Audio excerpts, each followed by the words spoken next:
Hello. Thank you for coming to my presentation on my mini-ethnography. This mini-ethnography will be on the 2012 Super Bowl Fiat 500 ad titled Seduction. Before Fiat 500, Fiat was absent from the US car market for nearly 30 years. There was an increase of demand for trucks, vans, SUVs in the 1990s.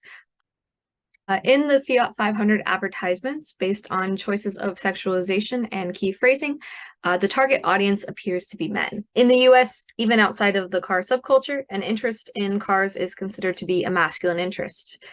More specifically, cars that allow a man to demonstrate his power and perceive masculinity.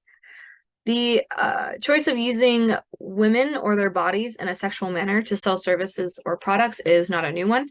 Women are often used as objects and dehumanized in advertising. With all this in mind, there is a stereotype that Fiat is looking to battle coming back into the US market. The association of car type with masculinity. Stereotypically, men look to bigger or sportier cars to display their masculinity, not the compact cars like the Fiat 500 Abarth. My research question for the following mini-ethnography is how effectively do themes of objectification and sexualization of women in media influence the target audience's perception of ego and masculinity in relation to their ideal car choice or size? In this project, I have chosen to conduct three short interviews with three individuals with varying intensity and masculinity related to their car. The strengths of individual interviews for this particular study would include in-depth understanding of the informant's opinions without the worry of a group mentality forming that could dissuade some of the participants from speaking, which is a downside of focus groups. A weakness of the individual interviews could be the potential of leading questions that would influence an informant's response. My parameters for choosing informants were to have a diverse variety of background and social locations to help understand how this media is decoded by different individuals in the United States. Due to time restrictions and the project being a mini-ethnography, I wanted to find a wide spectrum of opinion and only 3 participants. The best place to conduct observational studies for me is in a culture I already participate in. Because of this, I will enlist individuals I know who are comfortable with me for this survey. My first informant is Ashley. She is my only female informant. She has little to no knowledge on cars. She grew up in the Philippines and the United States. On the right-hand side, you see a Volkswagen Beetle that I will be using to represent Ashley throughout the presentation. My next informant is Ryan. He is male and Caucasian. He grew up only in the United States. Ryan drives a compact car, a Mitsubishi Mirage, as an average knowledge of cars. My third informant is Sam. He is male and Middle Eastern. He grew up in Egypt and the United States. He has a very strong car knowledge. Sam drives a VW 380i, which is the car that you see pictured on the right. There are many benefits to the methods and decisions I made when it comes to conducting this study. The first thing was I waited at least 48 hours between my interviews. I did them in phase 1 and phase 2. Phase 1, I asked them several questions about defining masculinity and their car preferences and how they would define masculine traits in a car. Day 2, I showed them the commercial that we are studying and re-asked the same questions. But I changed the language of the questions. This was to help avoid repetitive feeling for the informants. For qualitative data, I included open-ended questions. These helped facilitate deeper interaction between me and the informant and hopefully allow me to better understand their choices and feelings. I also included questions that would give me quantitative data, and this included an A/B test in which I asked the informant to pick between 2 cars, whichever one they thought was more masculine. These gave me measurable results that could be directly compared. I chose cars based on informal research I found of rankings on blog sites. I chose to make the cars the same color to minimize the different factors that could influence their decision. And I chose to compare cars in the same price range to avoid luxury car factor. Selecting informants from a wide range of social locations also allowed me to understand a wider definition of masculinity in reference to cars. While general ideas of masculinity tended to overlap between answers from informants, there were different focuses on answers based on the informant's level of knowledge. By using informants that I already knew, this allowed me to create an easier conversation during the interviews. A lot of the interesting context I found also came from small jokes or comments made in the conversation. In this next section, I will discuss the informant's views relevant to my research question. The first informant that we will analyze is Ryan, and he defined masculinity in cars by their horsepower and comfortability and the sleekness of their design. Ryan's test results from the A/B test did not change from phase 1 to phase 2. He also maintained consistent views on the masculine traits of cars throughout phase 1 and phase 2. The next informant we will dive into is Sam. He had similar results. He had consistent answers to the A/B test on phase 1 and phase 2. He also gave consistent answers on what he considers a masculine trait for cars. These included curvature, noise level, and colors, as well as size. The commercial also failed to change his mind about his opinion of compact cars. During phase 1, he was not willing to drive a compact car, and he gave the same answer on phase 2. The third informant that we will examine is Ashley. She also gave consistent answers on the A/B test during phase 1 and phase 2. For her, masculine features of a car included color, shape, size, and how loud they got. This did not change from day 1 to day 2. And she was willing to purchase a compact car during phase 1 and was also willing to purchase a compact car on phase 2.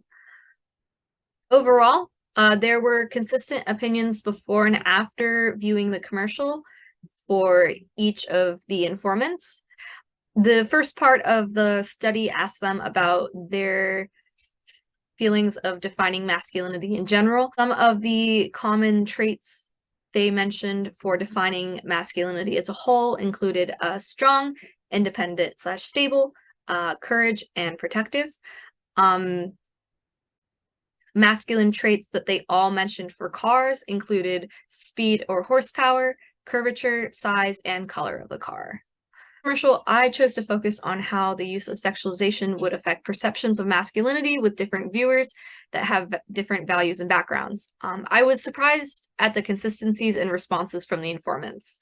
Not only did the commercial fail to influence their perception of masculinity, but there were many other consistent themes in their general perception of masculinity. No informant was really interested in advertising that used sexualization as a marketing tactic, and their preconceived notions of masculine themes in cars were not influenced by the commercial. In this next section, we will analyze why these results may have happened. This could be because of a cumulative effect of media exposure. Researchers found that most agenda-setting effects took place only after several viewings of the media. My study only had them view the commercial one time in a 2 to 3 day span after they answered the phase 1 questions. The first informant we will look at a little more closely is Ryan.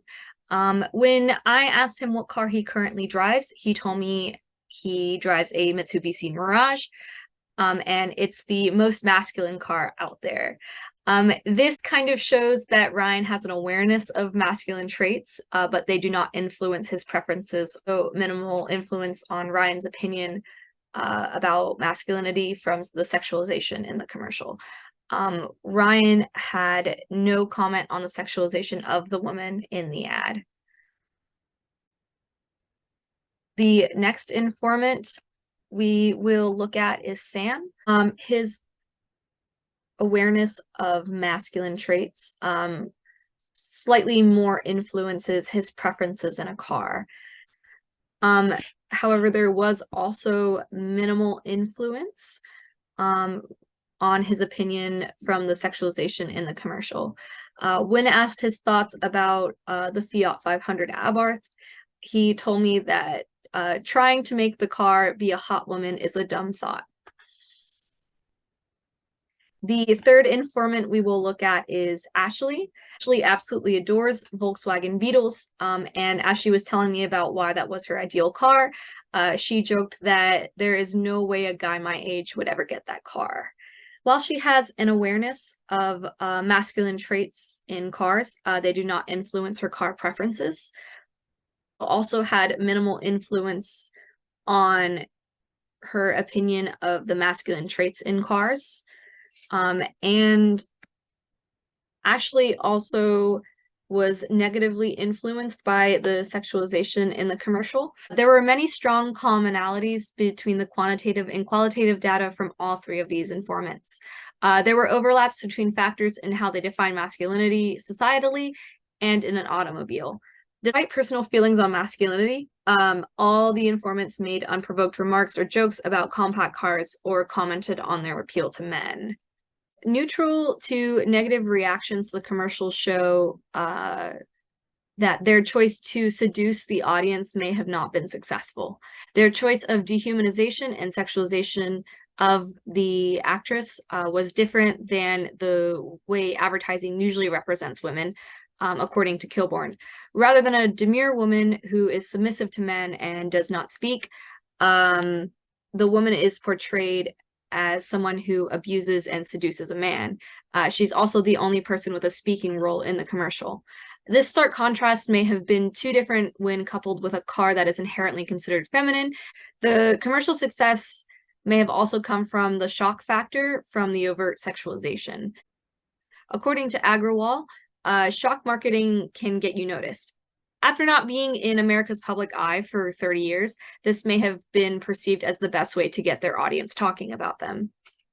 Another reason this conclusion could be the result of a limited ethnography.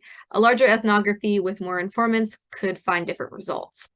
In order to develop the study further in a new direction or with more depth, one could perform a more extensive study, whether that be more participants, multiple sessions with more time between the interviews. The study could also be expanded to include more commercials to test for the cumulative effect of media exposure. These studies could include all of the Fiat 500 Abarth commercials that were released in 2012. A method that could better develop the depth of the study is using a survey in tangent with a focus group, rather than the individual interviews that I used. Individuals would complete a survey privately rating close-ended questions and gathering their own opinions. Then a facilitator will lead an unstructured or semi-structured conversation in a focus group. And here are my references. Thank you so much for listening to my presentation.